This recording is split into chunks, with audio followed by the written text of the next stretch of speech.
Bhavnagar Dholera highway road ઉપર નિરમા ચોકડી પાસે એક ટ્રકમાં આજે વહેલી સવારે લાગી આગ। અચાનક રસ્તામાં પાર્ક કરેલા ટ્રકમાં આગ લાગતા આગ ટ્રકની કેબિન સુધી પ્રસરી ગઈ હતી। જે 10X8534 નંબરનો ટ્રક હતો, જેમાં આગનો બનાવ બન્યો હતો। બનાવવા અંગે ડિઝાસ્ટર વિભાગ દ્વારા ફાયર વિભાગને જાણ કરાતા ફાયર વિભાગની ટીમ ઘટના સ્થળ પર પહોંચી હતી અને 1 કલાકની ભારે જહેમત બાદ ટ્રકમાં લાગેલ આગ પર કાબૂ મેળવવામાં આવ્યો હતો।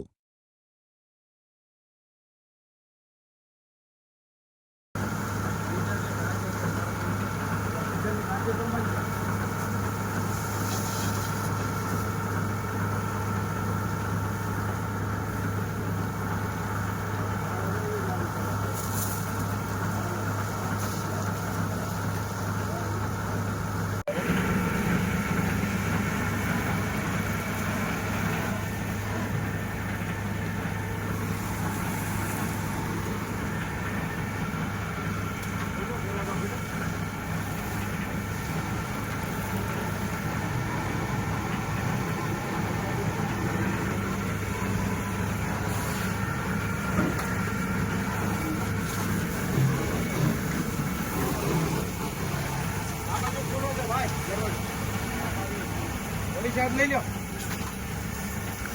ફૂલો છે।